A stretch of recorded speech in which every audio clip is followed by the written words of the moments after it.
All right, so the recording is on now. Um, I hear Kitty singing.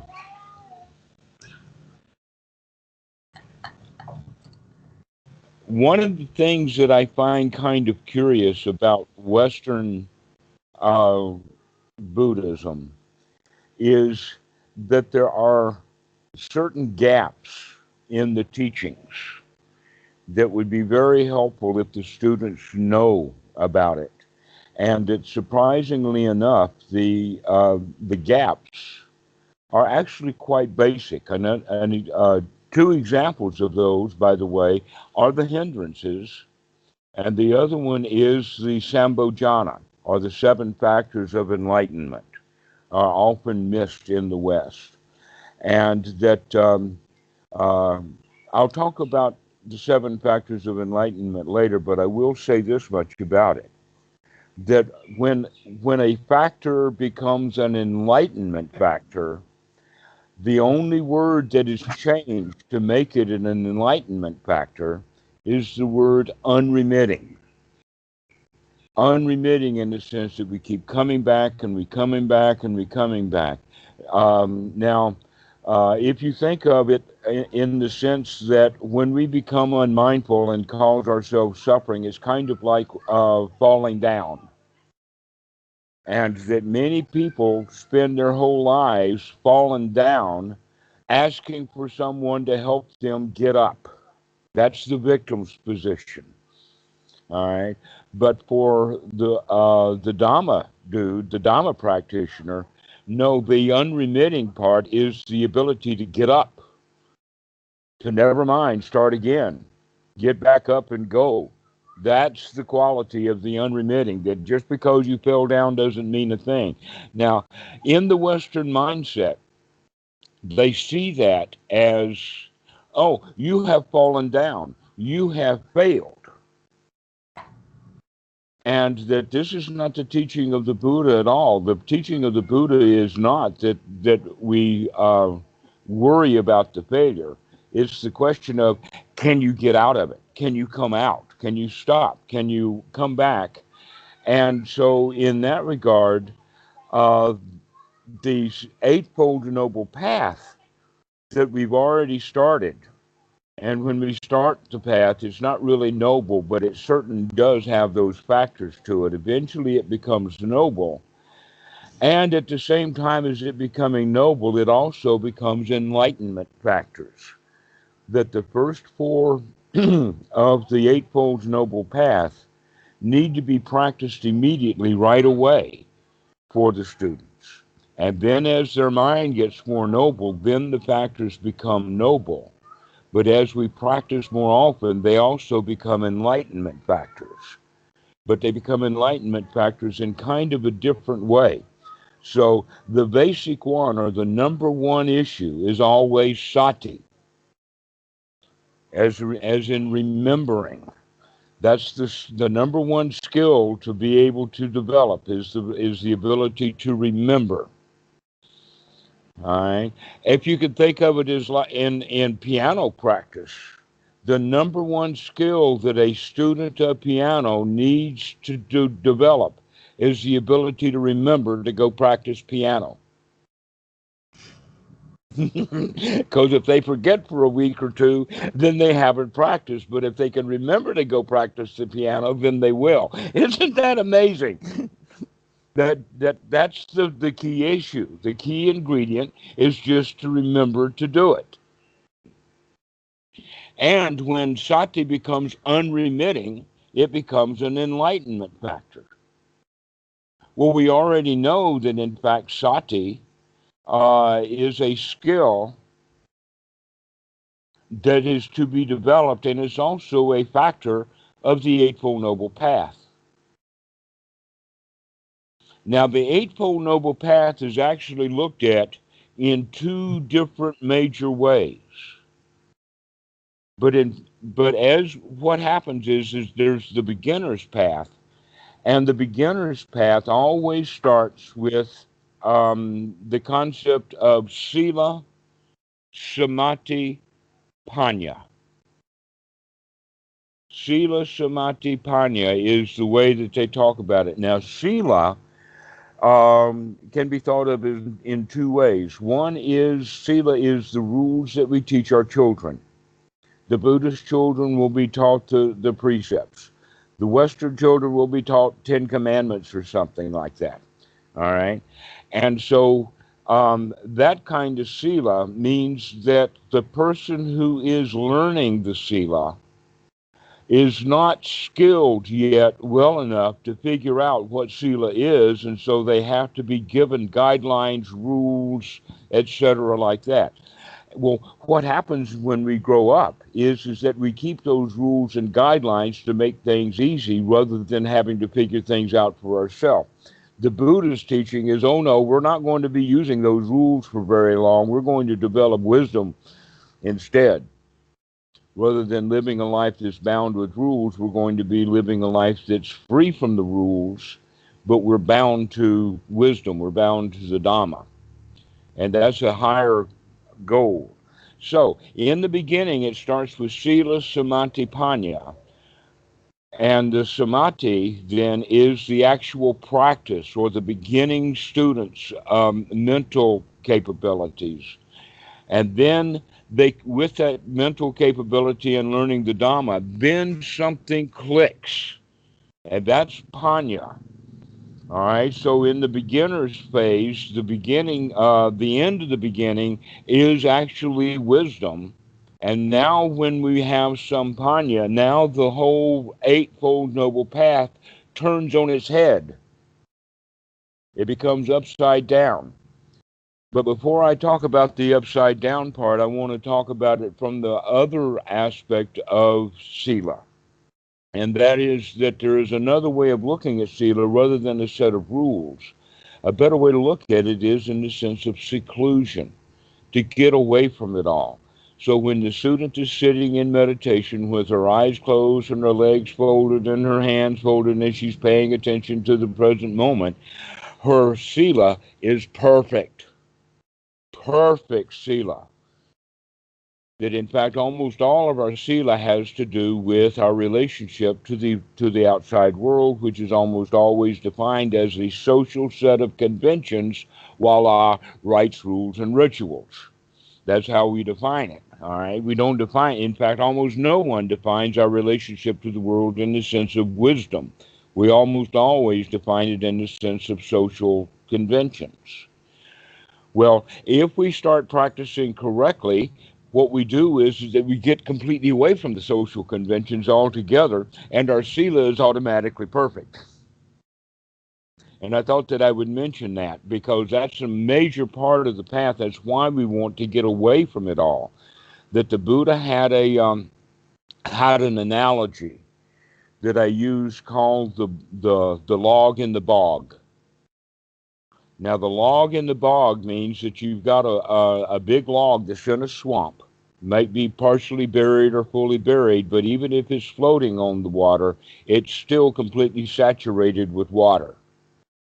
Now, in the old days, there were people who, in the time of the Buddha, there were individuals whose profession it was to start fires. They were the firemen. And fire, by the way, has been an integral part of certain aspects of Brahmanism as part of the religion. There are, in fact, one of the things that I like to do when I was in India was go to the various temples that kept fires. They always have a fire going. There's even suttas about the Buddha meeting up with one of the fire keepers at a temple. All right, and so this was something common. So when the Buddha, nowadays, fire is easy to come by, really, really easy. Electricity or lighters, all kinds of things. But in the time of the Buddha, it was actually a profession. And they had fire-making equipment. So the sutta goes that with someone who has good fire-making equipment, can he set that log in the bog on fire? No. Why? Because it's saturated with the bog, with the swamp water. But if you take that log out of the bog, can you then set it on fire? No, because the log is still saturated. It's going to take some while. It may take it sitting in the sun for a month or two or three. And then, after the log is dried out, only then can it be set on fire. Now, this is an important quality that the Buddha is talking about because he's talking about the mind, that we actually do need to get away from it all for a while to get out of it so that we can basically, what the issue is being able to understand the distinction between what is internal and what is external. If a student never gets into seclusion ever at all, then he will never be able to really understand the difference between what's internal and what's external. But by practicing some and being in seclusion and practicing correctly, and when we're saying seclusion, we can see that there's many different ways, by the way, of going into seclusion. One is just by closing your eyes. You can be on a subway and just close your eyes and stop listening and getting away from it all right there while you're still riding the subway. That's the way. Sitting in your room and doing a formal sitting practice or zazen. This is also a way of seclusion. The next level would be then doing a 10-day course or a 10-day retreat and getting away from it like that. And then you can go the whole hog. And in Thailand, the whole hog is when the monk will spend 3 or 4 months in the back of the temple. But they've got nothing on the Tibetans. They do it for 3 years. Now, the difference between the 3 months for the Thai way is that first year or that first 3 months of seclusion is normally going to be done in the first year of his practice. To where in Tibet, that 3-year seclusion is normally done after the monk has been a monk for 5 years, to go into really, really deep 3-year-long seclusion. This is not necessary. That's kind of overdoing it a bit. And yet, we also know from many, many stories throughout the world that those who attain, whether it's a Christian or even a Buddha, one of the things that is a hallmark for the Buddha or masters is that they like seclusion. They want to stay away from it all. They do not stay secluded 100% of the time, but they do enjoy seclusion. There are suttas to where Ananda has prevented people from disturbing the Buddha because this is his time for seclusion.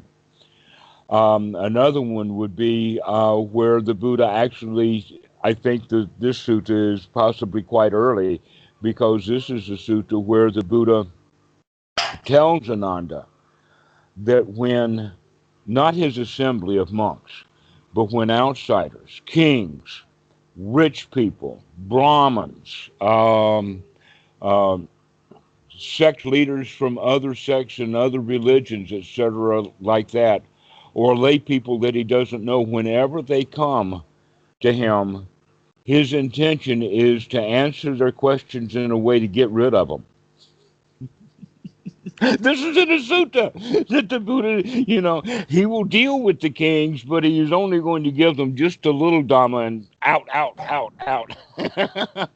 But with his monks, he's much more willing to be with them because they're all kind of already in seclusion. So this is these two versions of Sila that I want to talk about. And that is, one is just merely rule following. Now, we follow rules instinctively. That in fact you could put it in the instinct that of the 4 primary instincts is part of the nesting instinct. If you think about nesting is something that we do mostly at night or in bad weather, but it's also used for protection. If you look at the way that the monkeys build nests, even though they're just all over the forest, they will spend an hour or so making a nest high in a tree, and it's a big enough nest for several monkeys. so that they can be kind of on guard in the night. So when you start thinking about our old primitive ways of nesting, you can see that, well, human society is now nothing but the planet Earth becoming one big giant nest for humans. And so we have really big, long rules, but all of the rules came from the idea of how do we deal with each other while we're in close proximity, and we're doing that to prevent danger.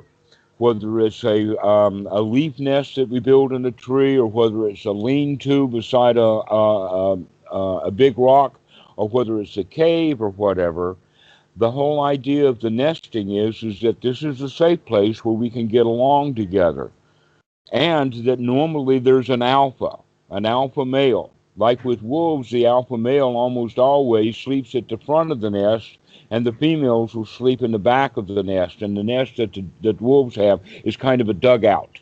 They will dig an area out on the side of a hill. And so the alpha male, he has a job, and his job is to protect that nest. And so those other wolves that are in the nest, they have to, let us say, pay homage to the alpha male. All right, so you can see in that relationship, just with wolves, they have sila. They have a pecking order. They have a set of rules. All right, so in that regard, you can see that it's actually part of our instinctual nature is to follow the rules, and that we have all kinds of punishments, and that, by the way, the rules come in two levels, and that is the levels that um, basically it's supernatural or magic, and then the other one is real. What I mean by supernatural or magic is that it ought to be that people don't rob each other, okay? So that ought to be means one thing, we're either going to have to enforce that by having a police force, or we're going to have a magical police force that's going to enforce the law magically. What is the magic? Well, God is a magical lawkeeper. Okay, so this is where we're looking at it like that. Is the sila then um, becomes part of our instinctual nature. If that's true, then that means that we have more work to do to come out of our rules, our bound up rule systems that each individual holds. It's buried a bit deeper than we thought it was, because it goes all the way down to the nesting instinct. It's very, very deeply buried. But in that regard, what that means is that in the beginning, for everyone, sila is the most important thing. If you cannot get along in society, you're dead meat. Sorry, that's it. Sila is the foundation. You're not going to have any samadhi unless you have sila. You're not ever going to have any wisdom if you don't have mental control. At that level, the word samadhi is just mental control. In other words, if the child recognizes that it's wrong to steal the milk off the kid's desk beside her, but she doesn't have the mental control to do it. All right, so that's what we're looking at is that so we have the sila samadhi panya. We're going to turn that whole thing upside down once we come to a point of wisdom. All right, because in that regard, then wisdom comes first. And in that regard, that means that right view, or in this case, noble right view, comes first. All right. Well, noble right view, one of the most important qualities of noble right view is the quality of investigation. To investigate, to see, to look, to see. And the more we investigate, the more we have actual right view. And when we become very good at it, then that right view becomes noble or supramundane. So in fact, what I'm doing is I'm introducing to you now three different kinds of views. There is wrong view that goes against society, and it has punishments and all of that kind of stuff. It's basically no. And in the sutras, they talk about it that we say no to mother and daddy. Mom and dad, not important. uh, that there are no holy men. There is not of this world and another world. It's a very atheistic kind of position, but it's an atheism.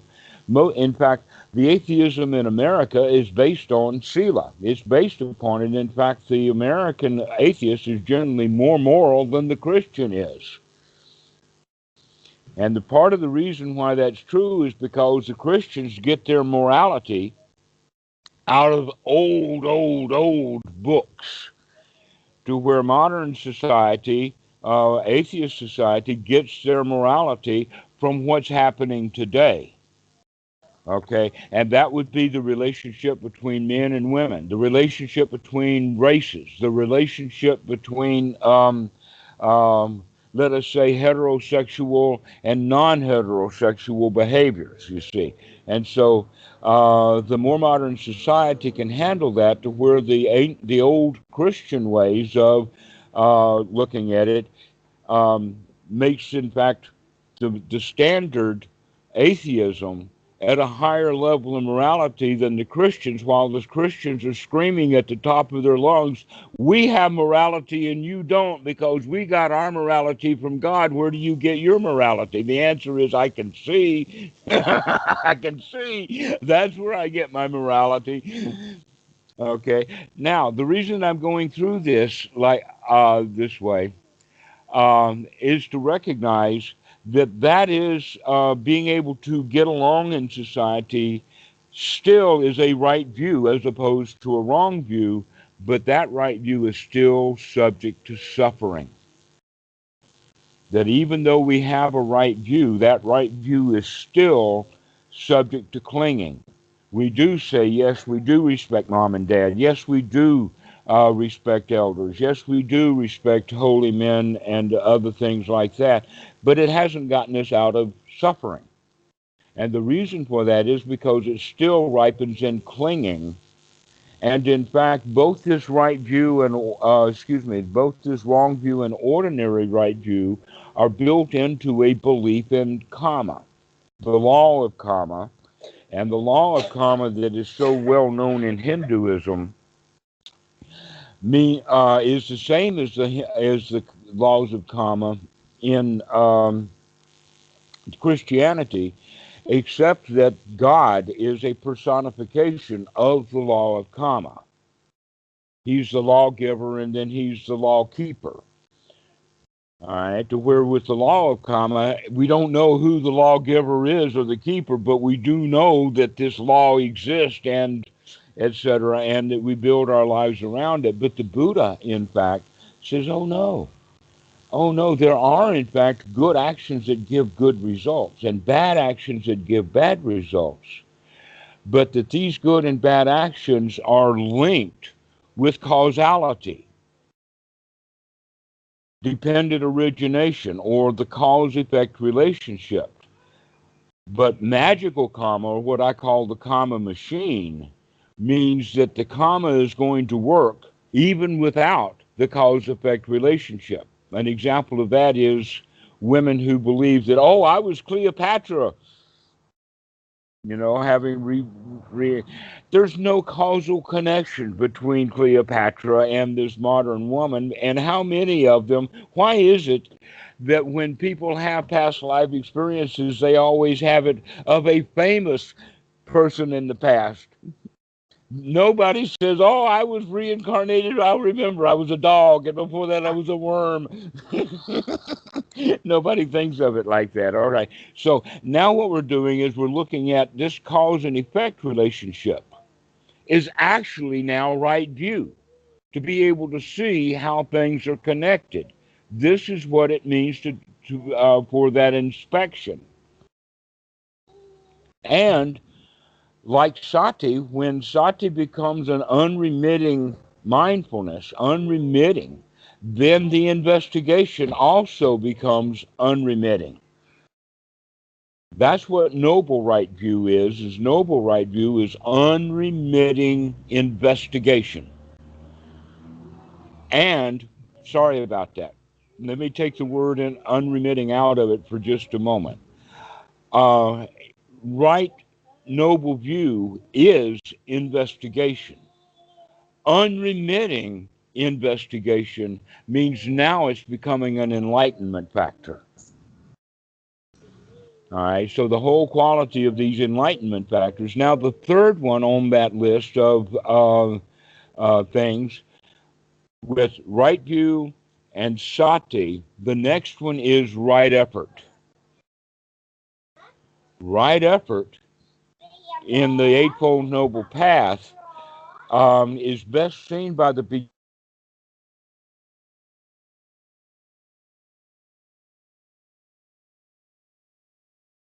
I don't like it. And start again. That start again is actually where Sorry, I'm losing you. Off the ground. Lost you for a minute or so. Okay. All right. Let me start I back think you were again. saying All right. right view is best seen as, or right effort is best seen as, and then I lost you. Okay. Right effort is best seen for the beginner as that point in time when the mind wanders. Maybe it's the 10th day or whatever. We don't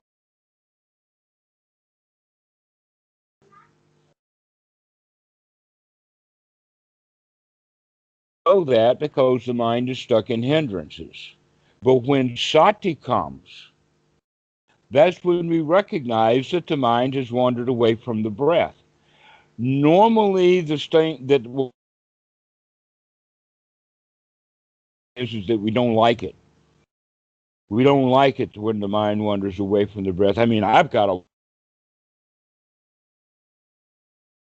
a world, so how?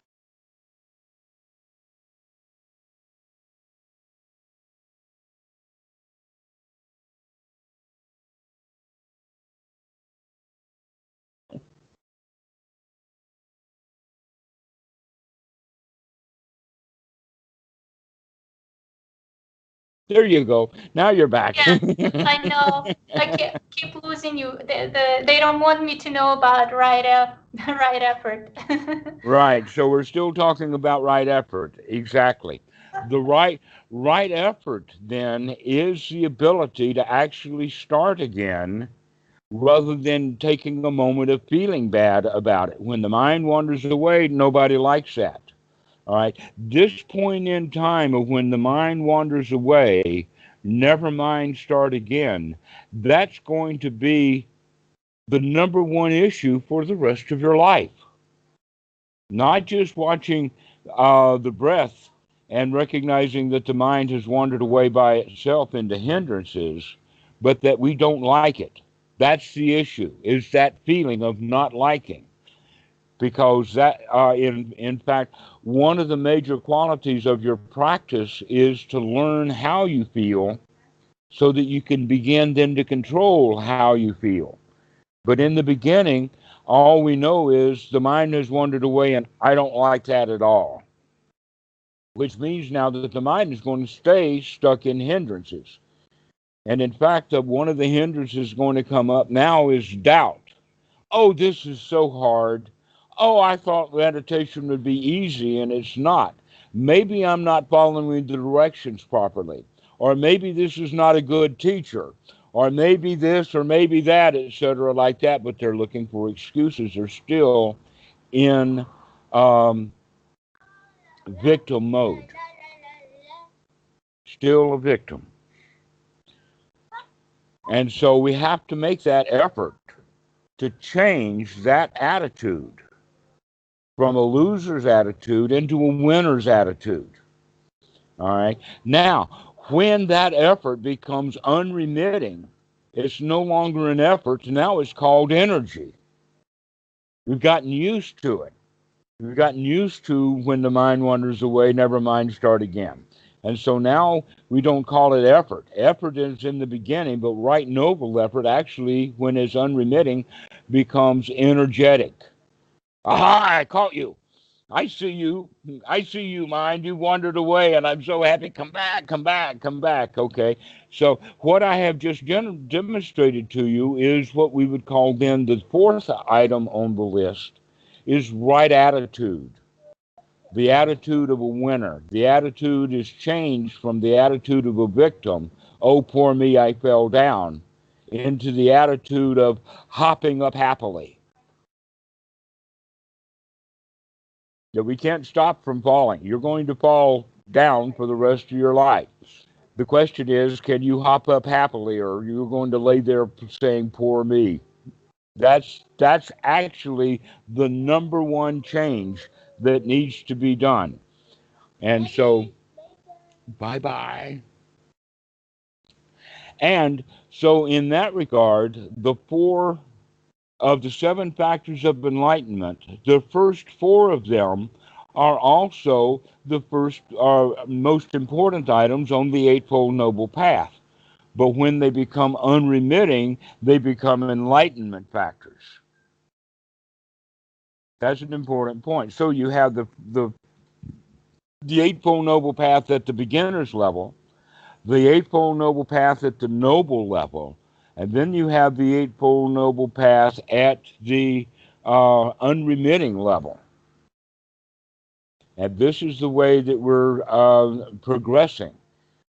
And we can also see that it's actually just the same thing. It's just a matter of how, imagine this. Imagine two different pieces of music. One would be Chopin's Revolutionary Etude, or we could have the third movement of Moonlight Sonata, something that's really technically difficult. And then you have chopsticks at the other end of the scale, the very first thing that the student learns to play. And yet they have something fundamentally the same. And that fundamental thing is that when we're learning chopsticks, we're learning a bit about fingering, and that Revolutionary Etude is all about fingering. And that's all it is. So from the beginning of that piano piece up through the first recital piece, and then the seventh year's recital piece, all the way up into very heavy-duty classical music, it's all about fingering. So with the Dhamma, it's also the same thing. This Eightfold Noble Path is good in the beginning, it's good in the middle, and it's good in the end. And that's an important quality. And by the way, that good in the beginning, good in the middle, and good in the end is seen throughout the sutras. I've seen it in the Majjhima Nikaya several times. It's one of the famous verses out of the Dhammapada. It's also in the Samyutta Nikaya. It's just all over the place. Now, what we are looking at like that is that if a student is going through a rough spot, that's not part of the path. The path itself is good in the beginning, good in the middle, and good in the end. So if a student is going through a rough patch, that just means that he's not practicing correctly.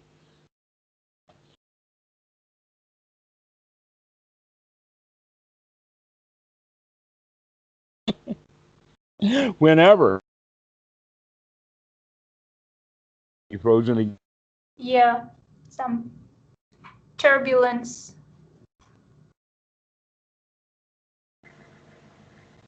Okay, back. No. Right. Whenever we are going through a rough spot, ever how that rough spot is defined, that simply means that we're not practicing correctly. And that's something to keep track of for you. So if you do have a question that winds up being an issue or a problem, the one of the ways of looking at it is that we need to find out what we're doing wrongly, because the actual practice that's correct is always good. It starts good in the beginning. So when the mind wanders away that very first time for the student, if he says, oh me, this is hard work, I thought my mind could stay on the breath, then that's not practicing correctly. The correct practice is, as Goenka says, never mind, start again, come back, start again. That's always the right way to look at it. And so There's also another four that I'll introduce to you, and that is Idiyapada.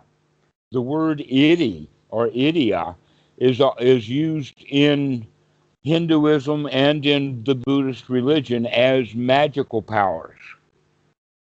The magical powers would be like diving into the earth and swimming like it was water, or walking on the top of water, or walking through a wall or a mountain, or doing all of that kind of magical stuff. All right. I think we went over those last time too. Mm-hmm. Okay. So, um,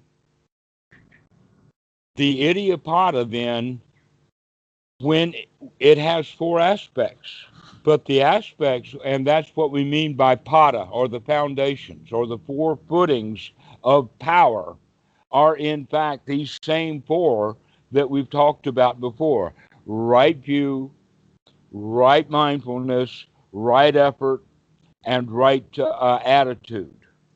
But in when it's expressed like this as power, it's expressed as attitude. And the attitude that we have here, the winner's attitude, is the attitude of success, the attitude of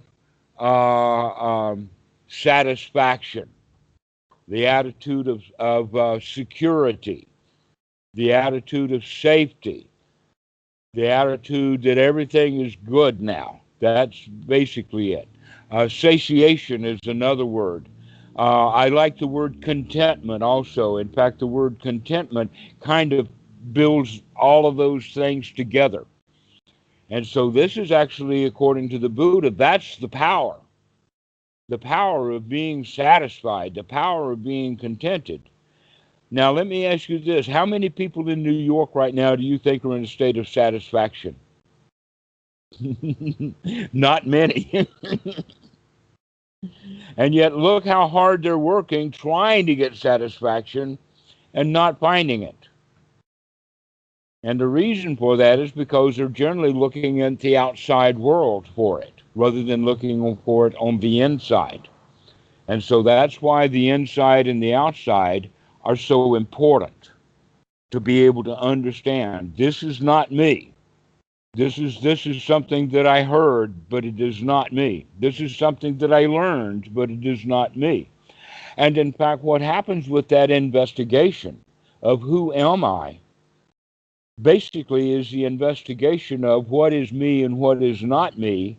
And the more we look at, the more we recognize, no, that's not me either. And so I start throwing things out. That belongs to the society. Oh, that's a rule. That's not me. Oh, that's a skill, but it's not me. Oh, that's a belief that I had, but I picked that up when I was 4 years old, and that too is not me. And so we begin to empty things out. In fact, that's a major point about the teaching of the Buddha that's different from all other teachings. And that is that all the other teachings in the world that have to do with the world itself, or let us say ordinary right view, has to do with getting something, attaining something, having something new. But the practice of the Dhamma is not that. It's the ability to recognize all of those things that we did collect as new and recognize that, oh, now they're just a burden to carry around. And so we begin to rid ourselves of things. And part of the things that we're going to rid ourselves of are actually part of our own identity.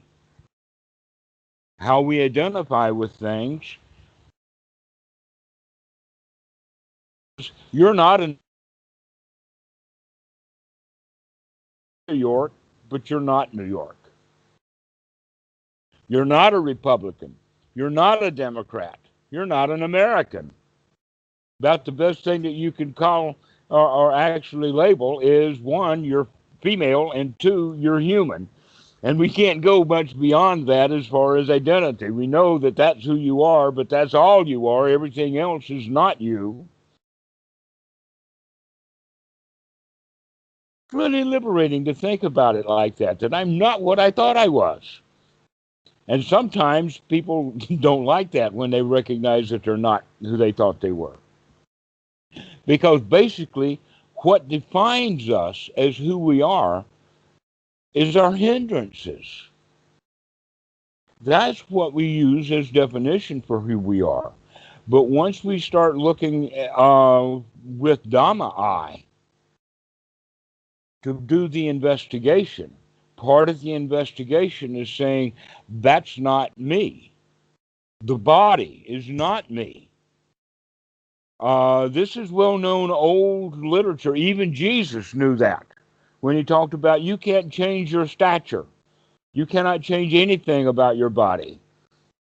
So the body is not you. If the body was you, then you could be a changeling. But you're not the body.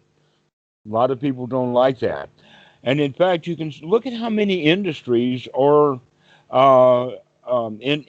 entire industries are developed and devoted to the delusion that people have, I am the body.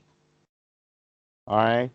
The clothing industry, the cosmetic industry, the makeup industry, whole foods or healthy food industry, medical science.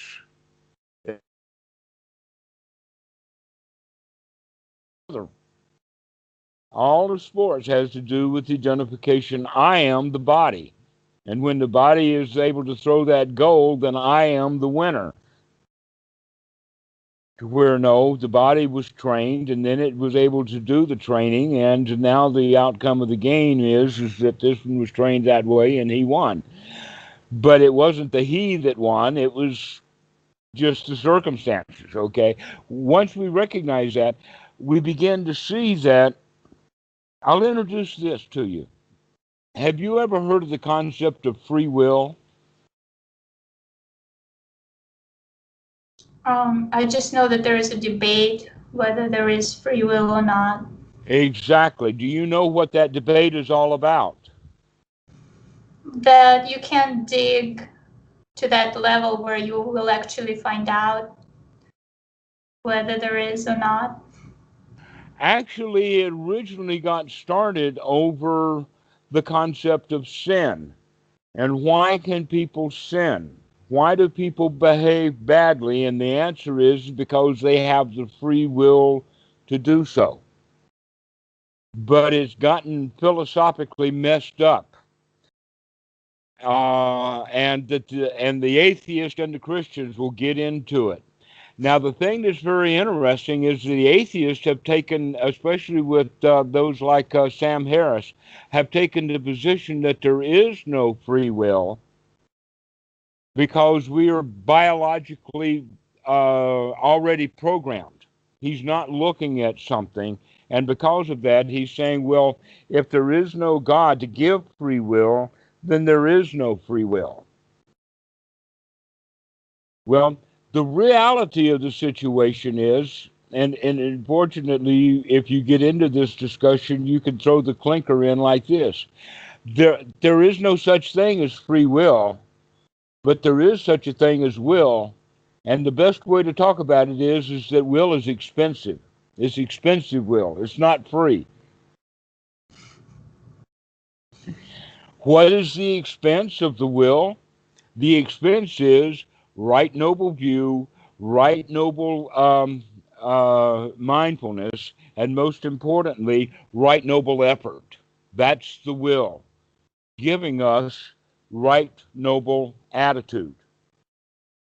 That's expensive. It's going to take development. It's going to take a skill. But once you do that, now you have the ability to see clearly so that you can have your own will.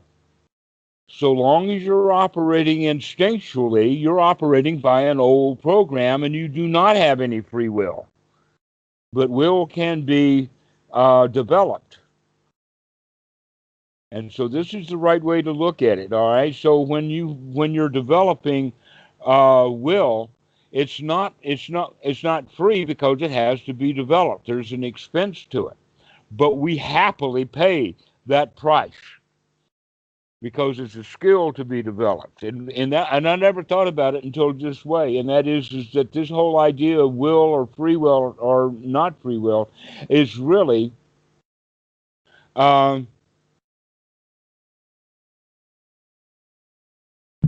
it's nothing but really that development. It's the ability to see things clearly. And when we do that, when we can see things really clearly, in the sense of what is suffering, this is not suffering, then we can have a clear will that can see things and see what's to do. So long as we are identified with other things on the outside world, like an example of, I am a Democrat, I'm a Republican, I'm an independent, etc., like that. By identifying as a Democrat, then everything that happens good to a Democrat or to the Democrats, I like it because I'm a Democrat. And everything that happens bad to the Democrats, I don't like it. All right? Because of that identification with an outside object, then it goes through its problems or its vagaries, the slings and arrows of outrageous fortunes, etc., like that. And we are just along for the ride in the sense that we've got no free will at all. We have no free will. And here's another example. This last election, the midterms, some things happened that the Democrats liked, and some things happened they didn't. The same thing with the Republicans. They got some things. Well, what that means is that election was a mixed bag. Guess what? Every election is a mixed bag. And because of that, our whole lives, if we're into politics, our whole lives become a mixed bag. We have no control over it. But when we stop identifying with things on the outside and start, and the right way to do it is not start developing or stop identifying things on the outside and start identifying with things on the inside. On the outside, we just haven't recognized or external. Don't identify with.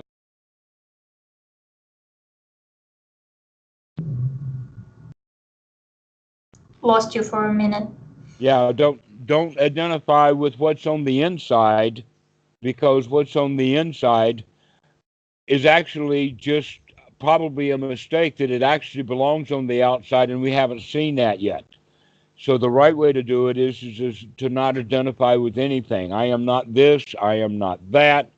Bhikkhu Buddhadasa has a famous saying that's well attributed to him, but in fact it's actually just a Thai translation that's translated into English of a sutta, or more than one. So Bhikkhu Buddhadasa is always going back to the Buddha, even though it sounds like he's making stuff up. It's not. He's got the sutra reference, and that is this: nothing is worth identifying or clinging to as I, me, or mine.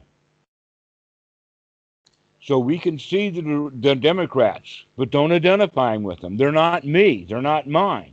The Republicans are not me, not mine. The job you have is not you. That's not who you are. Then whatever you are needs to be investigated. But as you investigate more and more, you'll find out that what you're finding there that you thought was you is not you, is actually something from the outside. And this is why the Buddha wants us to do that investigation. It's in the Satipatthana, to know what's inside, to know what's outside. And by doing that, we begin to see clearly what the cause of suffering is because we're identifying. And if we identify with anything, then whenever something happens, we're out of control with our feelings. But when we start identifying what the feelings actually are, then we can do something about it. Now, one of the things that the students almost always do is they misunderstand the distinction between feelings and emotions. Emotions are already clinging. Feelings are something that give rise to this emotion, in the sense of, if I like something, then I want it. If I escalate that any further, then it escalates from I like it to want it to I've got to have it. And now when I put in that I've got to have it, that's where the I actually comes from. That's who we actually are, is that which demands. I demand to have that because I like it, or I demand to get rid of it because I don't like it. This is actually the expression of who we are, and that's also an expression of suffering. That the self is actually a vessel or a vehicle for suffering itself. If there is no self there, then who or what is there to suffer? Now, on the other side of that coin, Bhikkhu Buddhadasa would be asked, are you enlightened? And his answer would be, who or what is it that can be enlightened? And I really love that answer because it's just so spot on. Because you can see the questioner is questioning in the sense of, is there a self there that can be enlightened? The answer is that when we come to the understanding there is no self, then there is nothing there to be enlightened. That's the issue. The issue is that we are not an event or the result of an event, that we're a process, merely a process, nothing but a process. And that process, when gone wrong, winds up in clinging or in emotion. But if we are very, let us say, mindful, then we can begin to understand what feelings are so that we can actually start working directly with the feelings. And the best way that we can work with the feelings is by seeing them directly. And there are very many little things that we can do to help the students see that. There's little techniques and tools that we can do to help the students begin to see feelings. One of them is by sitting still, because by sitting still for a while, the body will begin to wake up. And one of the ways it wakes up is into itches, into sensations, into points that normally the reptilian brain would take care of on an automatic basis. The example would be that that there's an itch on the face, and that we could be talking. And by the way, I've been watching you, and I don't ever see your hands. And that means that you've got some skill already developed, because a lot of students are listening like this, and they're all over the place with their hands. But because you're not using your hands, that indicates that you've already got, like I'm doing with my hands. I'm just sitting with them folded and paying attention. So one of the things then of sitting in meditation and sitting for a fairly long period of time, that we want to start it at a short period so that the students don't get too miserable. But as they start to develop their skills, we're going to be sitting for longer periods of time. And what that does is two things. One is the mind, and the other one is the body.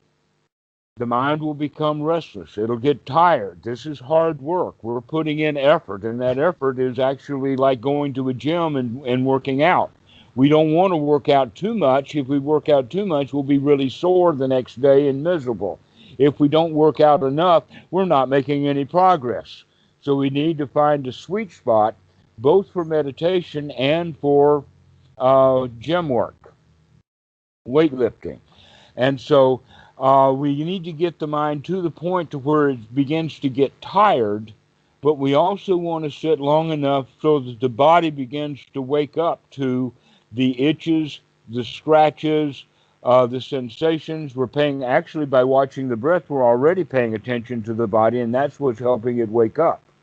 Now, you know the way that the human body is built, so that all of the sensations that come from your thumbs, will come up your arms, connect to in the back area, into the spinal cord, and he goes right into and terminates in the reptilian brain. This is why people can gesture and or scratch without even knowing it. We don't even know it. You see what I just did there? All right. When students do that with me, they don't even know it, and I'll point it out to them. And I said, "Did you realize that you just scratched the side of your head?" And oh, really? I didn't. Okay. So what we're looking at is the fact that there was an itch on the body. That itch was recorded by the reptilian brain, and then the hand that is connected with the reptilian brain scratched that, and it was all done automatically. You could even go so far as to say that you've been scratching a place and making it red and sore, and the wise part of the brain says, "Stop doing that scratching," and we still do it. We still continue to scratch. The reptilian brain wants to relieve that itch, even if he has to tear the skin to do it. Okay, so this is one of the practices of recognizing that the body doesn't belong to us. It belongs to this reptilian brain that's got an automatic pilot kind of system going on, and that we have to learn to take control. And one of the ways of doing that is by holding our hands still in meditation and not scratching. And then in fact, mosquitoes. We have mosquitoes. Sorry about that. Thailand has mosquitoes. And that one of the ways of dealing with the mosquitoes, the children are taught not to scratch. That mosquito bites can, in fact, get infected. The most famous one of all, I don't remember his name, but he was an archaeologist who was in Egypt, and he discovered Tutankhamun's burial. Within a year, he was dead. But he died because he got an infected mosquito bite, and he kept scratching it, and it became infected, and it killed him. But this is what gave, and this was so long ago that by the time it becomes part of the culture, it winds up being a mummy's curse. The whole idea of mummy's curses was because this guy got killed, but he did it out of his own ignorance, rather than some mummy did it. No, the mummy didn't do it. But this is an issue about cause and effect. We have to understand what the cause and effects of that relationship is, and we do that through investigation. Most specifically by investigating the way we use our hands, by investigating how we use the body, by investigating how we use the mind, and eventually, the hard one is how do we feel? And I'm not talking about how do you feel, do you feel good, do you feel bad? I'm talking about what are the mechanisms that give rise to feelings. This is to be investigated. And so the way that we do it is by letting that itch happen and notice that we don't like it, but we're not going to scratch it. And that's one of the good reasons to come to Thailand. We've got mosquitoes. New York, not enough mosquitoes. But you do have your own devices in New York. Street people, for instance.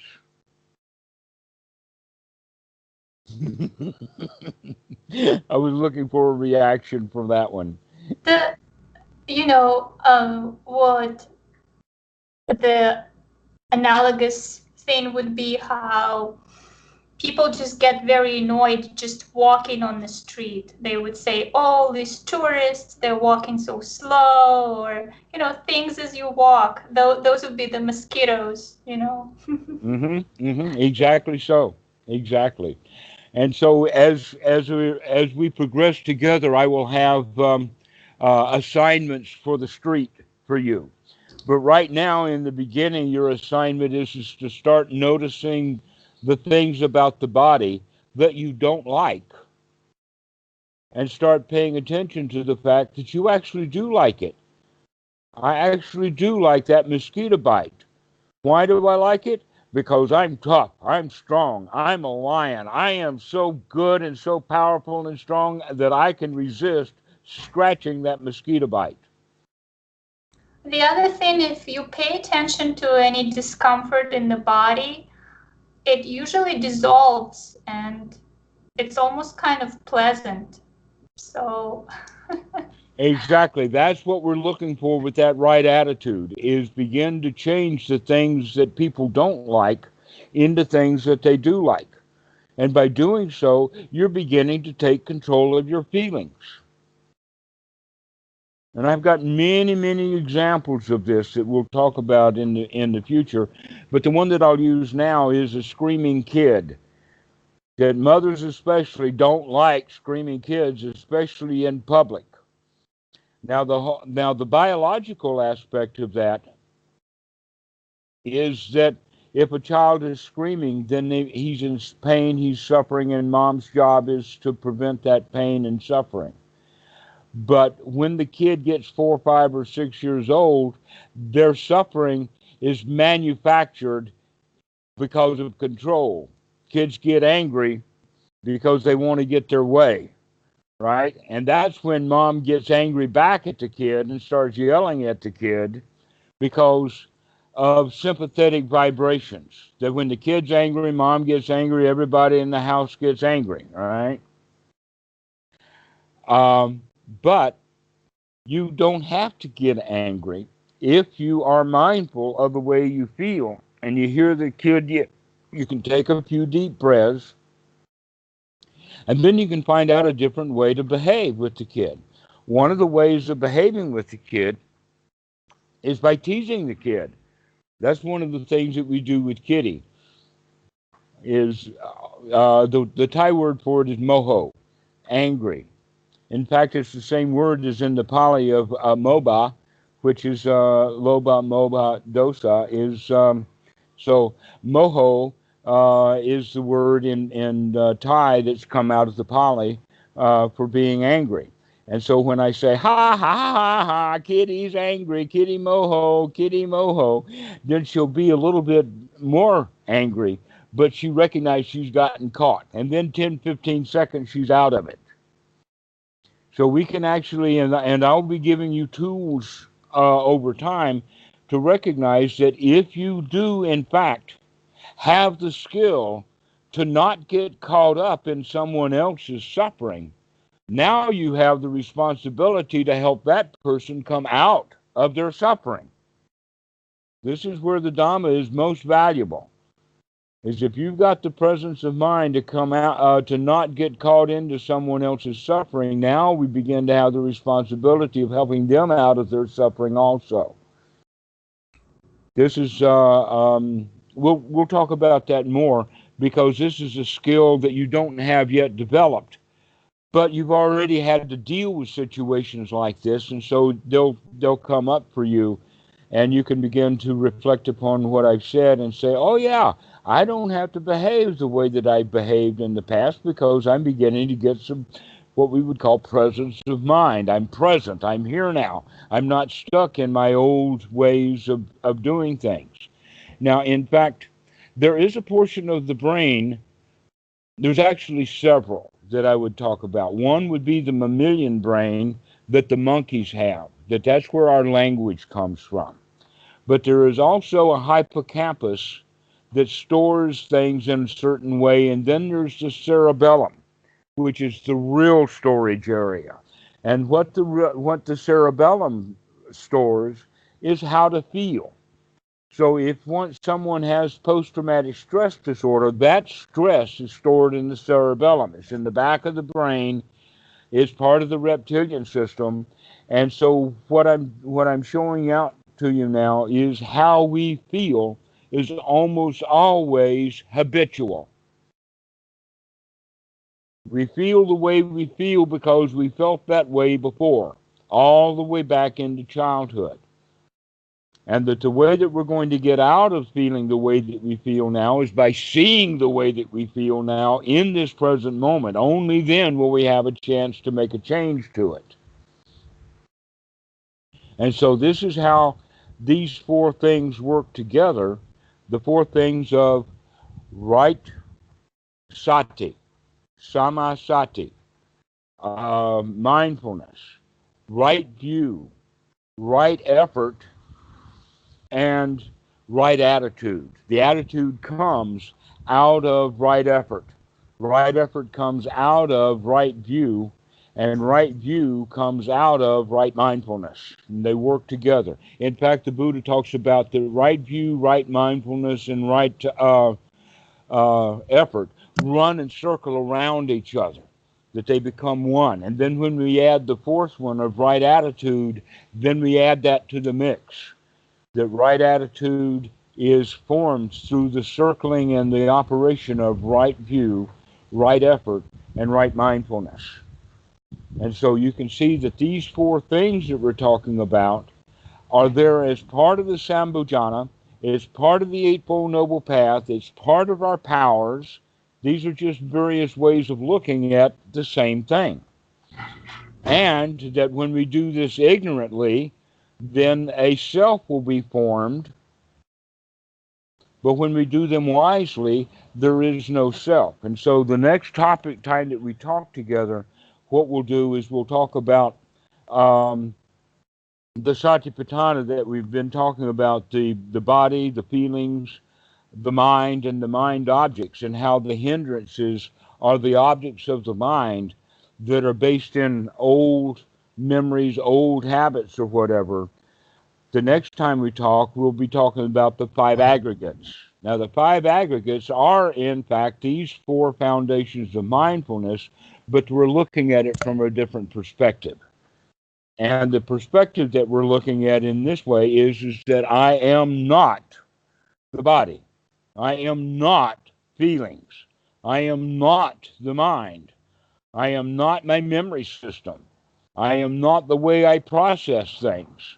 I'm not perception, and I am not consciousness. Okay, so we'll talk about these next time. But the point that I'm making now is that you are not any of those things, but we are confused because we've taken things that were from the outside, we've incorporated them and brought them in. So an example like that in a physical way would say that a library is only a library because of the books in the library. But the library itself is not the books in the library. It's just a building. All right? So what that means is that this library, which used to be a nasty library full with pornography, all of that porn can be thrown out, and we can put in a whole new set of books. A whole new thing can fill that library. But the library itself is not any of the contents of that library. The library is just a building. Okay, so that's an important point, that we recognize that the mind is just a mind. There's no me in there, that I have identified with all of those books, but I am not the books in the library. I am not the thoughts. I am not the hindrances of the mind, or all of these things. This is something that's not me. And so we'll then go a little bit deeper into these five aggregates to find out that these five aggregates are actually part of this 12 steps of dependent origination called Paticca Samuppada. And there is where we find out how the mind is, how the self is actually created. It's created through clinging. It's created because of attachment. That if I'm not attached to anything, then I am not that thing. When I attach to it, now I am that thing, that Democrat or that Republican or that Christian or that Buddhist, in fact. Because these are labels that we pin on ourselves, thinking that that's who I am, where in fact, you're not. You're not that at all. That's just more like a book in a library. And that most libraries have thousands of books, which means that the human being will have thousands of identities. I am this, I'm a daughter, I'm a mother. And then they get confused because they say, well, who am I? Because they think I've got to be one thing. The answer is not that you're one thing, except you're one thing at a time. There is a movie that I would like for you to see, and if you can't get it, and in fact it might be on YouTube, but the name of the movie is Kung Fu Panda #3. I heard your stories about it on YouTube. Oh, okay. All right. So you've already seen that. Yes, No, YouTube. no, I do want to see it after you talking about it. Yeah. Yeah. So the panda was confused. Is he the son of the noodle vendor? Is he a son of the panda master? Is he a dragon master? You know, all of these things. Who am I? The answer is you're not any of those things. But you can be one of them at a time while you're playing that role. But when you stop playing that role, you're not that anymore. And that's hard for people to understand. People identify, I'm a doctor, I'm a veterinarian, I'm a lawyer. No, you're not. You studied law, but you're not a lawyer right now. You're only a lawyer when you're in court or when you're writing a brief or whatever. But when you're listening to the Dhamma, you're a Dhamma dude. And so these are all of these identities that we have that are false. They're false because they're temporary. They don't last very long. We move from thing to thing to thing to thing. Just like the library book, you have librarians whose job it is to go put the books back on the shelf. That the book is out on the table when someone's reading it, only then is that book actually a book. When it's closed up and sitting on the table and then the librarian comes by, now it's not a book, it's a job to do. It's a location item that has to be put back in its location. So in that regard, even a book is not always a book. It's only a book when it is a book, and when it's not a book, it's an object. When we think of it as a book, it's a book. But when we're not thinking of it as a book, then it's not. And the librarian doesn't see the book as a book. She sees it as a big pile of stuff that has to be put away. So this is introduction also to the concept of no self. But we're to do a bit of review. We've come through the idea that we recognize about seclusion. Why seclusion is so important? Because that seclusion is what then begins to show us the distinction between what's on the outside and what's on the inside. If we never get any seclusion, then we'll never figure out who we are. It's only in seclusion when we start throwing things out and throwing things out. More and more stuff we throw out, we recognize, no, that's not me. No, that's not me. This will begin then to give a new perspective. This is, in fact, is actually right noble view in operation. Is to recognize this is not me, that's not me, that's not me, I'm not this, I'm not that. That I'm not permanent at all, that I'm just a process. And who I am is being in process. That's all we are. And that's liberating. Because Yeah.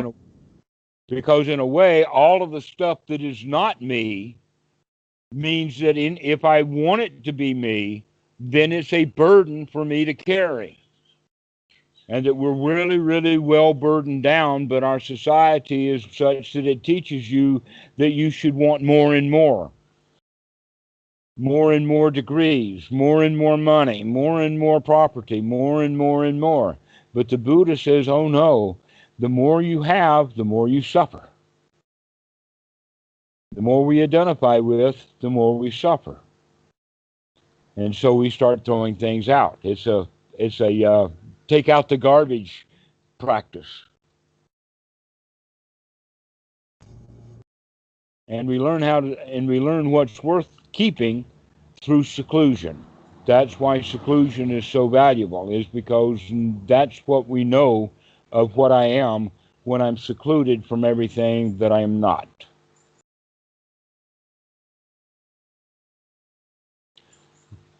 Any questions? Yes. Yes. Um, remember you were talking about reaching the stage where the mind is fit for work Yes. in meditation. I have a suspicion that sometimes I am in that state for short periods of time. So what do you do at that point? How do you do the investigation?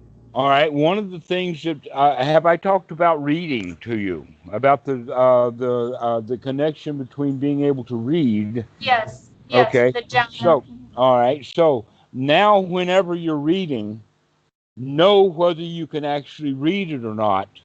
In other words, begin to meditate while you're reading. If you're on the internet reading an article, make sure that you're paying attention to what you're reading. If the mind wanders away into, and one of the places where the mind wanders away when we're reading is into what we just read. So I read A, I'm thinking about A, and now my eyes are seeing B, but I'm not reading B, I'm still thinking A. Now I get down to C, and C references B, and I don't even know what B is because I wasn't reading when the eyes were passing by. Okay, so this is an important quality because if you can see your mind do that, then you'll also begin to see better and more clearly when the mind is actually in that state that's capable of reading. Now, I know that what I'm saying is to some meditation students and practitioners a heresy because they think that jhana, the first jhana, is extraordinarily difficult to do. No, without first jhana, you can't even read a book. And that's why so many people don't read is because they can't read because they can't get their mind in that state. But it shows that it's possible to do, that everybody can learn to read by what they call paying attention. So when the mind is actually paying attention to what you're reading, that means that the mind is free from hindrances. The example that I gave was when you read A and then you're thinking about B while A while you're reading B. The A become when you read it, it was new, but now it's become a hindrance. A becomes a hindrance to reading B. And so we have to stop thinking about A so that we can read B. And by this way, you will come to understand several things. One, that you'll know when the mind is fit for work. And number two, you will know that you're capable of doing that. And so that means we've got right there, right view and right attitude already there. I know I can read. I can prove it to myself. And I know what state of mind it is in that I can read. And that state of mind is that first jhana, which means basically it has these qualities to it. Number one is that we are secluded from the hindrances. Number two, which is exactly the same thing, is that the mind has a thought pattern that is applied and sustained. In other words, when you start to read, you apply your mind to the reading, or you can read A. That's the applying of it. But being able to sustain that means that you don't keep the mind on A. Now you go down to B and you read B. So you can sustain that capability of having the mind fit for work. It's an ordinary mind in the sense that everyone is able to do this, but it's extraordinary in the sense that so few people are able to do it for a long period of time. So if you do recognize this state and then you are in meditation and you feel like you are in it, how do you investigate further? Wow. Do you just stay on the breath or? Right. We have a lot to cover. However, we have already started covering that stuff. So, one of the things that you can do in meditation, besides paying attention to the body and paying attention to the feelings and paying attention to the mind, now we're going to put intended objects in the mind. We're not just going to let objects just pop up the way that they do in Freudian free association. We're going to actually intentionally put objects in the mind. What objects are we going to be putting in the mind? Those objects that are, there's twofold. One is what's happening right now. Pay attention to what's going on. Be here now. All right. Now, the room that you're in is an adequate room. You can be here now and just be in that room. But being out in the forest or being in a paradise is actually quite enjoyable, to just be here in this paradise with all of the green colors and the swaying of the limbs and the breeze and the mosquitoes. All of it's here. Nice little paradise here, and paying attention to what's going on. So that's the first objects that we want to put in the mind. The second ones are those which are related to those things in the sense of the Dhamma. So reflecting upon the Eightfold Noble Path, reflecting upon the four foundations of mindfulness, reflecting upon Anapanasati, reflecting upon what is right view, what is noble about noble right view, what is investigation, what is right effort. Watch yourself having right effort. Watch yourself change your attitude. Okay? This is the right way to go, as opposed to having hindrances. Hindrances of the past, hindrances of restlessness, hindrances of worry, hindrances of doubt, hindrances of wanting things that we don't have. In fact, that's the most dangerous one, the most difficult to deal with, is wanting things that we don't have. And the number one thing that meditation students want that they don't have is enlightenment. They want it, and they're causing themselves suffering, when instead they could just sit there without enlightenment, enjoying the moment, and then they would be enlightened. Why? Because they would be light of the wanting of being enlightened. So that's the problem. Being enlightened is a desire. Experiencing enlightenment is basically the experience of I'm good to go, this is fine, let me see what I can see. In that regard, it's not a difficult process. It's becoming enlightened sounds to so many people as being almost impossible, almost in the same way that, and that comes out of our culture. The culture is Christian. And so we put God way up on the high shelf. We put Jesus way up on the high shelf. We put even morality way up on the high shelf, as if these things are impossible to reach. And any ladders that we have don't have all the rungs. When we hear about Buddhism and we hear about the Buddha, we put him up on that same high shelf. We don't put him in our pocket. When we hear about enlightenment, we put that also way high up on that shelf instead of having it right here. That's the problem that we have as Westerners coming to the teachings of the Buddha, is to recognize, no, you can have that right now. It's good in the beginning, and you don't have to wait to the end for it to be good. Got it. Thank you. And I have another question. All right. Personal question for you. Do you have a formal practice right now at your stage, or are you just... That's such a funny question. I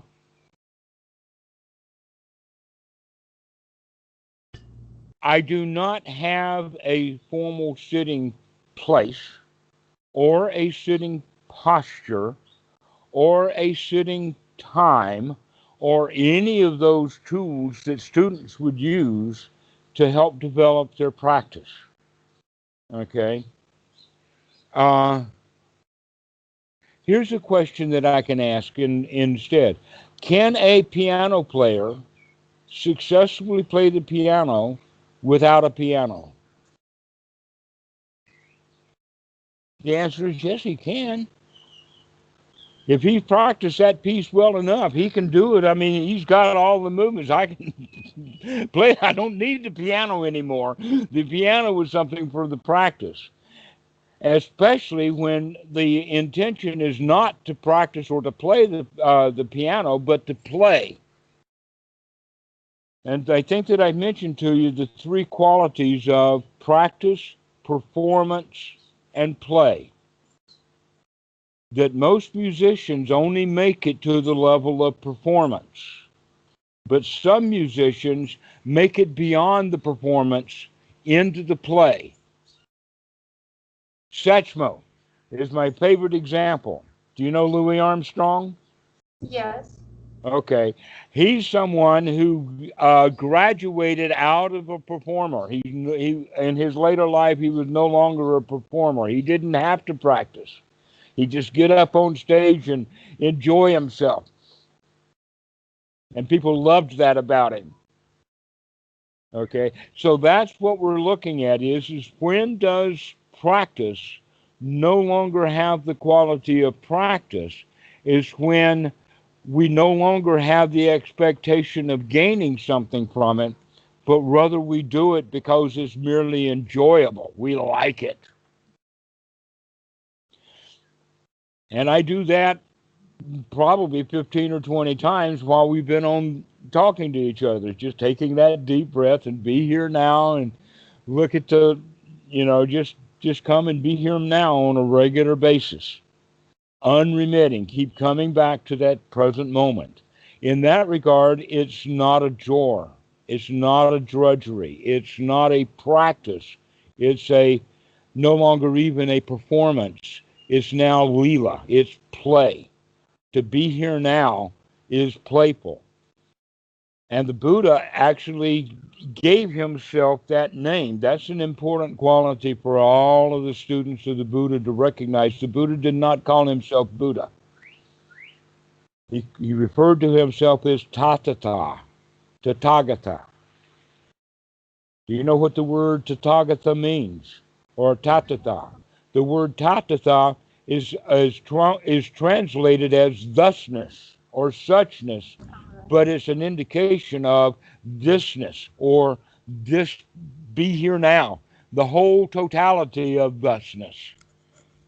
And that being in the here now also has the quality of not taking an object. And we'll talk about this later when we talk about perception, when we talk about the five aggregates. By not taking an object means that we can stay at a level of consciousness and it becomes a flood. This is what the concept of the stream enterer means, is the one who can be here now so that he can be in the stream or in the flow of reality. But in fact, it's not a stream. It's much more like a deluge. It's much more like a flood because so much is happening all at the same time. But if we take an object, we have to take that object, we have to perceive that object, we have to reference our memory system and come up with an understanding of what that object is or labeling that object. And all of that processing time that we used to figure out what we were looking at, we missed 20,000 things. All right, so that's part of the be here now, is to really be present, means that we're not even bothering to process what is in the present. Not taking an object. The Buddha talks about that in the sense of when you're seeing, it's merely the seen. When it's the heard, it's merely the heard. And when it's the cognized, it's merely the cognized, but it's not processed to the point of having feelings about it. And we'll talk about all of these sequence of events. We'll teach you how the mind actually works. But you need to be able to be in first jhana in order to understand that sequence. Because if I start talking about A, B, C, D, and E, we need to keep on, when I'm talking A, we're A. When we're B, we're B. When we're C, we're C. We don't keep thinking about what A was.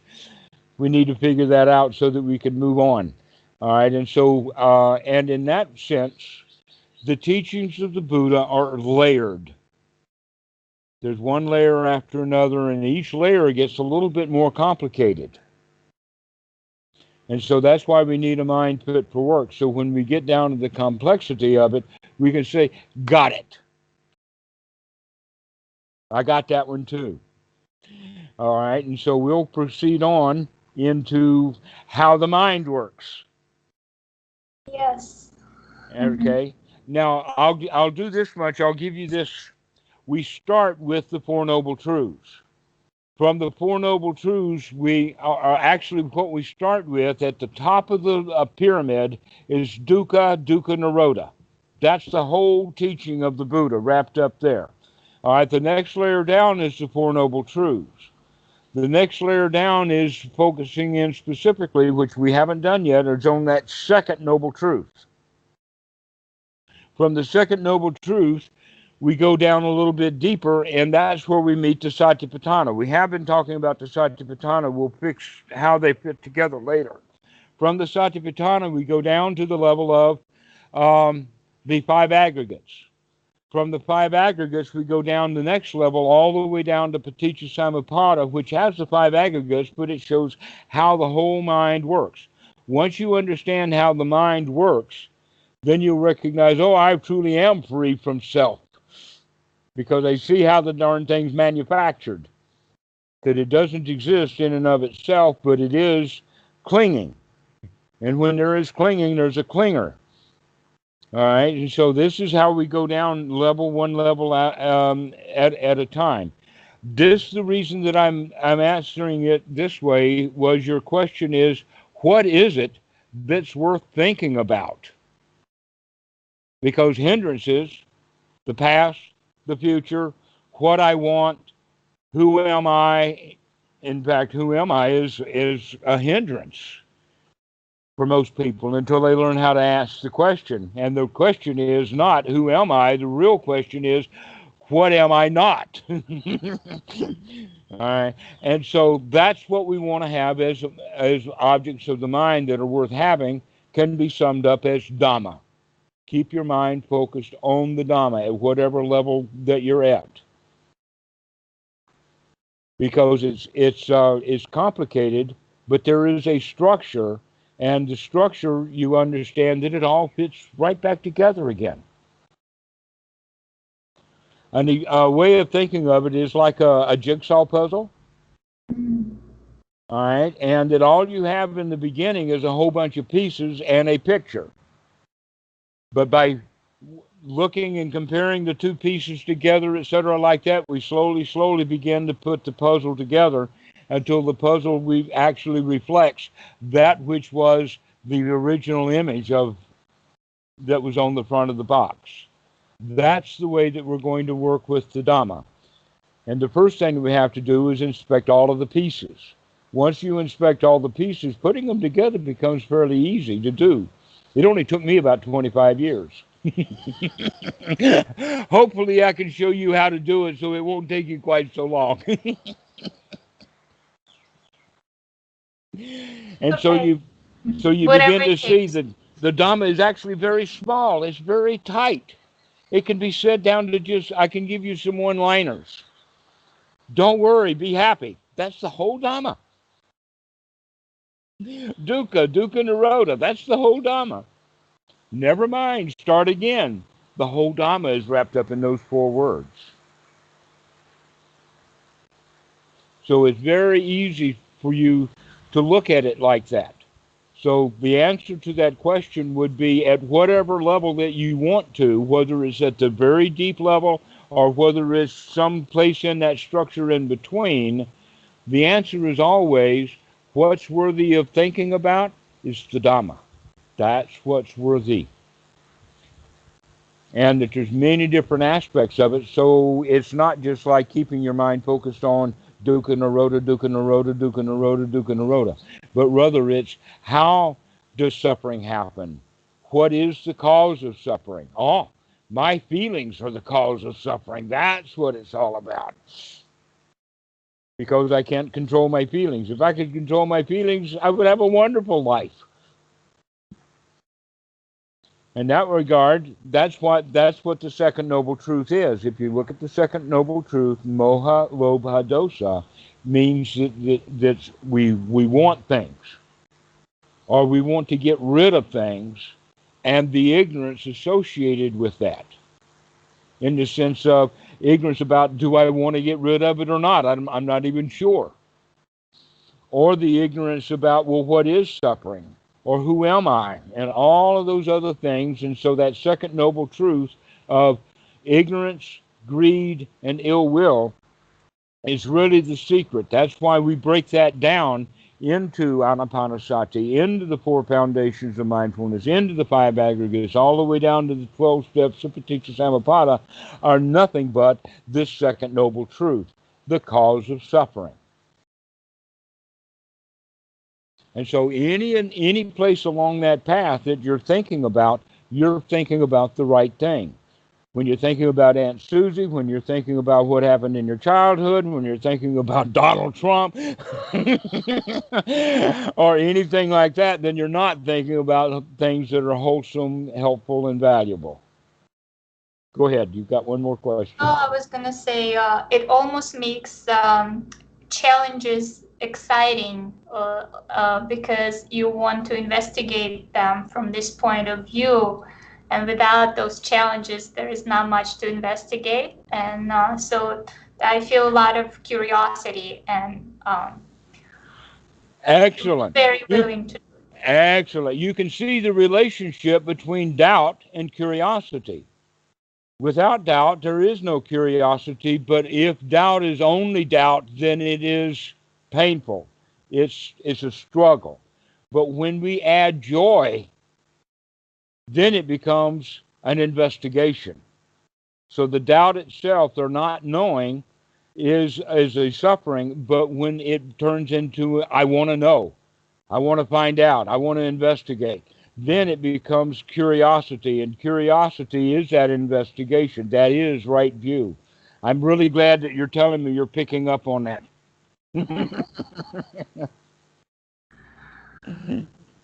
Well, thank you. That was an amazing talk.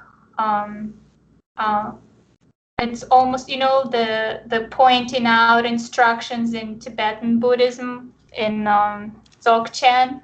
It almost feels like that, because I see certain things and I'm like amazed. It's like, oh wow, oh wow, oh wow. But thank you so much. Okay. This is one thing just in passing. The Dalai Lama and Bhikkhu Buddhadasa were good friends. Uh-huh. The Dalai Lama came to Thailand to visit Bhikkhu Buddhadasa, and he had a second trip planned, but the Chinese government wouldn't allow it. That was a long, long time ago. But recently I found out that first trip to Thailand with the Dalai Lama, he brought an entire retinue. A huge number of monks came. I'm not sure how many, but something maybe between 50 and 100. And after the Dalai Lama left, many of them stayed. Mm. And so there's an old, deep connection between Wat Suan Mok and Dhammasala that I didn't even know until recently.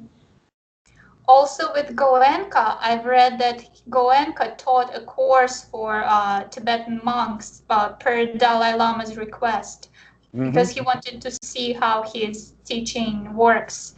Have you heard that? Yes, I have. But when you were telling me, I had to dig it right deep out of the memory. Yes, I have heard that. Yes, there is no animosity that I know of at the higher levels, like you will find with Christianity. There is no animosity at all. That in fact, Tibetan Buddhism is actually Buddhism plus Tibet. Theravada Buddhism in Thailand is nothing but the Buddha Dhamma plus Thai culture. All right. Same in Japan. It operates exactly the way that the associative law of addition and the associative law of multiplication work. In other words, A times B plus C is equal to AB plus AC. So when you look at Tibetan Buddhism, that's like AB, and Thai Buddhism is like AC. We can take the A out. The A is the Dhamma, the B is Tibetan, and the C is Thai culture. And now we can do that with any of them. We can go right down the alphabet. We can put a Japan, and we can put a J and a C for China, and an I for India, and all kinds of things. But we still have that one component that goes right through it. And that, in fact, that's a good way of understanding the teaching of the Buddha, is by recognizing what's different from Thai culture or Thai Buddhism from Tibetan. Whatever there is different, is not Buddha. That when it's Buddha, it's the same between the two. You don't have that with Christianity, because you have all of these doctrinal things, belief systems. And they get really strange, like how old should a child be when he gets baptized? We want them in 7 days. Oh, no, he should wait till he's 13. No, we want full adults, that kind of stuff. And they get into fistfights, literally, about it. Yeah. To where within Buddhists, we recognize, no, there's cultural differences. And we allow those cultural differences to be there. But we can also see how the cultural differences have value. An example of that would be thangkas. The Tibetans have thangkas, the Thais don't, but the Tibetans can get Buddha Dhamma value out of thangkas, out of mandalas. That in fact we've got mandalas at Wat Suan Mok. That's really a surprise. You know which one we have? The Paticca Samuppada, the circle, the big wheel. That on the top of it is a big bear holding the thing together, and the 12 steps of dependent origination are in this circle. So that shows how deep the connection is between Wat Suan Mok in general, or in particular, but Thailand in general, and Tibetan. There is no big problem. Right. In fact, to end this story, the way to properly end it is by talking about Vietnam. Because Vietnam is one country that has both very strong Mahayana and very strong Theravada. It's very strong in both countries. Now, we fast forward to the present day and go to the United States, most specifically to Charlotte, North Carolina, to a temple there where I know two Vietnamese monks. One of them is Theravada, the other one is Mahayana. They live in the same temple together. And the weird part is that when they were ordained, the Theravada monk who was ordained as a Theravada monk then went traveling, and he started wearing the robes of the Mahayana. The Mahayana monk that was ordained as Mahayana did the same thing, travel. He starts wearing the robes of the Theravada. They both wind up in the same temple in the United States, and everybody who doesn't know the story is so confused because the Mahayana dresses Theravada and the Theravada dresses Mahayana, and they live in the same temple together. No conflict. That is a story. Yeah. And so I'll leave that as the last story. There is no difference between Mahayana and Theravada. Interesting. Even though examples would be skillful means.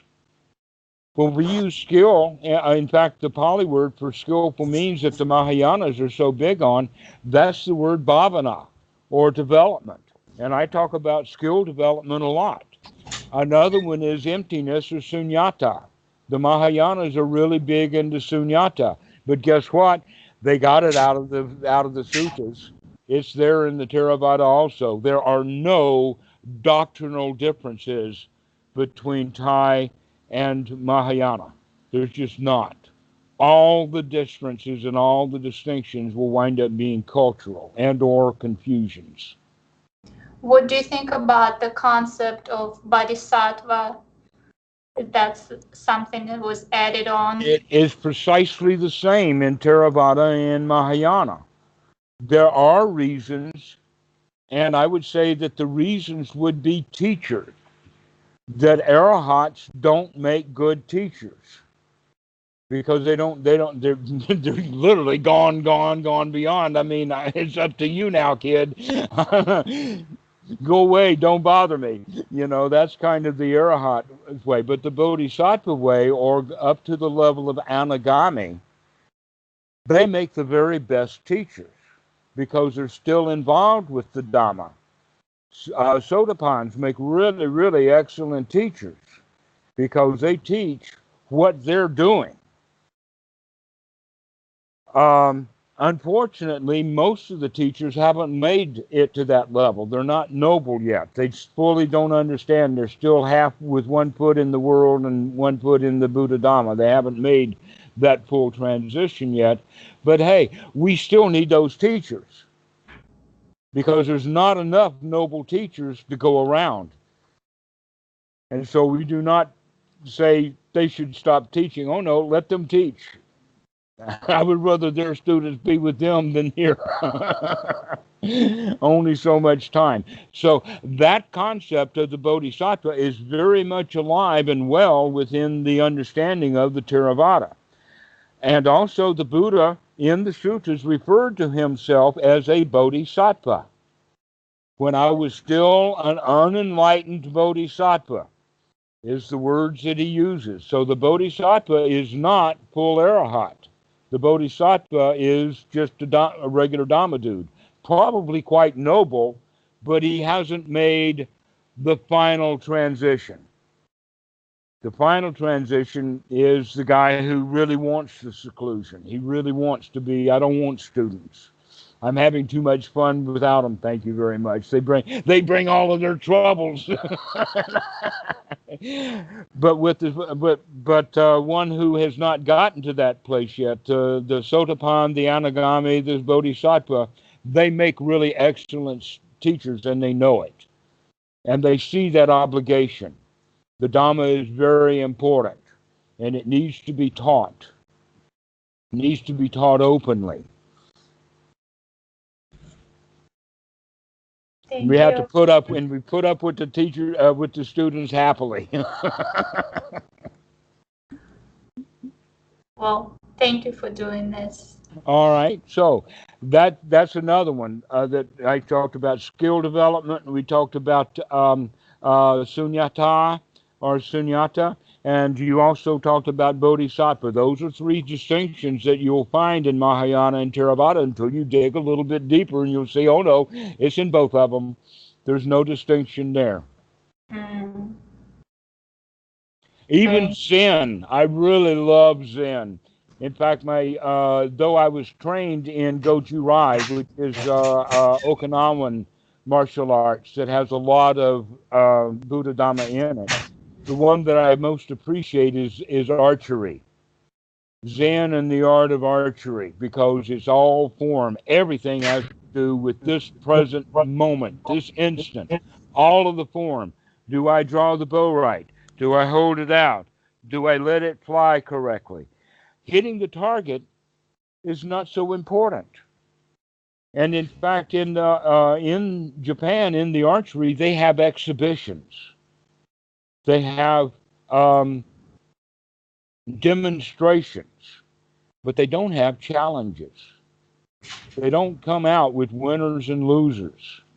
They don't come out, well, he's better because he hit the target better. But in fact, the more important quality of the archery is, do you have the form right? Can you hold the bow correctly? Can you draw the bow? Can you string the arrow, etc., like that? And can you do it in the proper form? Exactly the same thing as Tai Chi.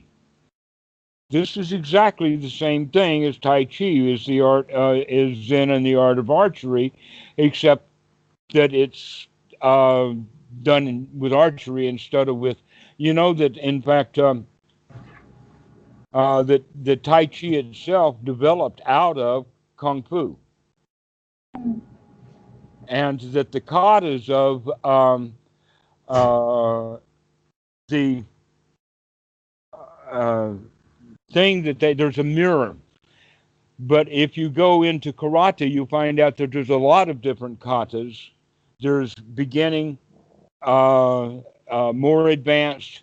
There's katas for green belts. There's katas for brown belts. There's katas for black belts, etc., like that. This gets more sophisticated to where Tai Chi is a very sophisticated kata.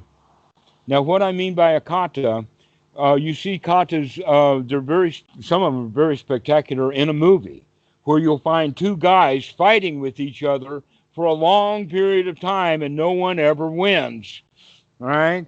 That's because they're doing a kata. There is a set form of a set strike that has a set response to it, and that's what Tai Chi is.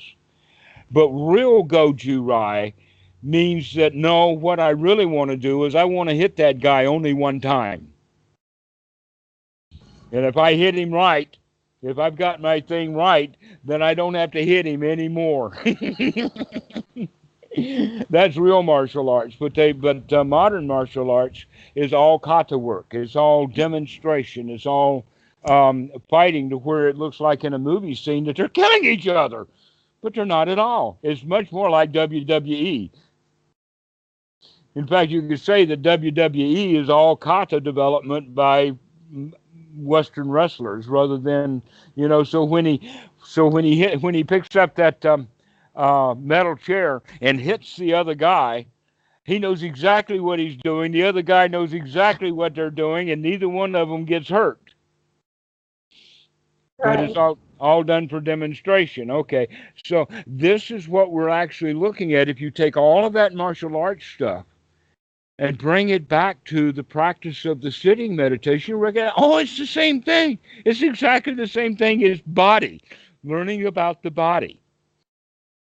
Yeah. And so that's what martial arts, and that's one of the reasons also why, let us say, old, experienced, retired martial artists, they make the very best Dhamma dudes. Why is that? Because they've already developed many of the skills. They've got their body under control. They've got their fear under control. They're no longer afraid. And if you'll notice, Westerners, that's the primary motivation, especially in the Trump era, is fear. Fear of immigrants, fear of fear of Mueller, fear of Putin. It's just a sea of fear. But when someone has practiced martial arts and or the Dhamma correctly, they become fearless. This is part of becoming a lion, becoming a champion. Is that you can, instead of handling the battle of a karate match, you can handle the real battle, which is the battle of life, and do so with skill and with fearlessness. Right.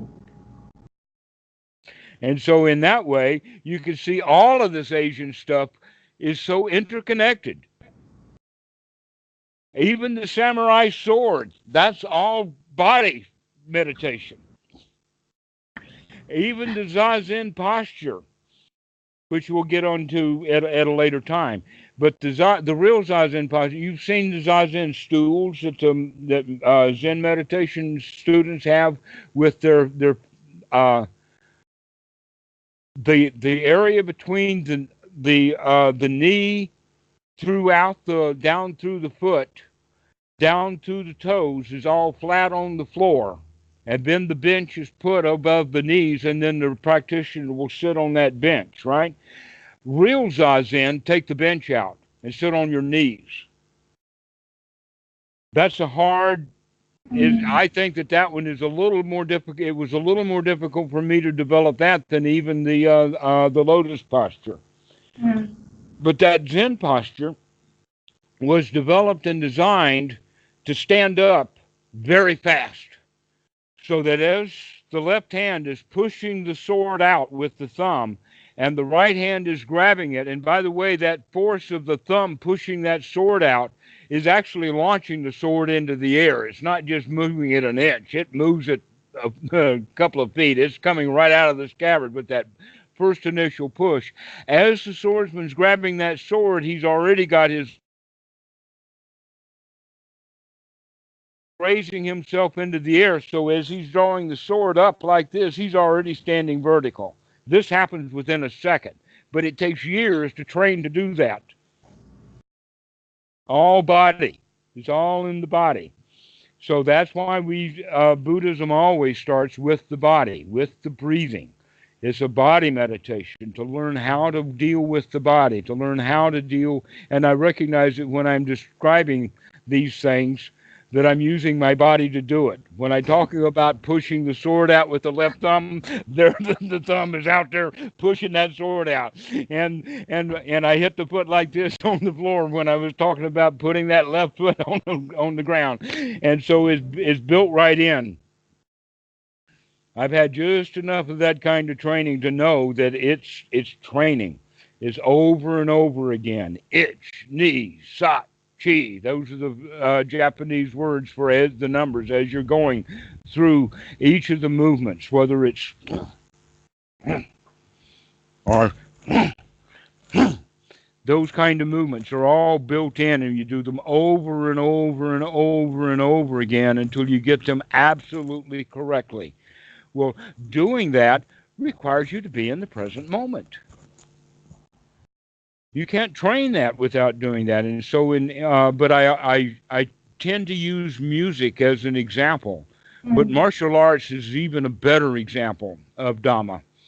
Is learning all of the movements of the, why? Because piano playing is only fingers. Karate, your whole body is in it. The horse stance, they call it, the way to stand so that you have a strong standing posture. You'll have either one leg in front of the other. You don't stand straight. But in the Zen posture, you always have a leading foot so that the back foot can be used for a springboard to launch yourself. And so I wanted to put that into it.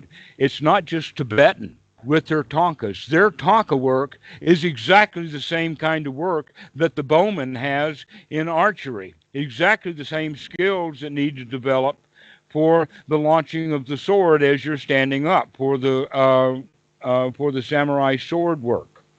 And it's the same work for all of us, is learning how to control the body and becoming masters of the body, including and especially masters of the feeling. There's just so much of it there. Gosh, I could talk forever about Zazen. And Zen, I like it. And gosh, yeah, I'm going to shut up. I've got too many stories. We'll talk next time. Okay, excellent. All right. Well, Natalie, have a good day. Enjoy yourself. Thank you so much. We'll Till see next you. week. Bye. Up to you. Okay. Bye-bye.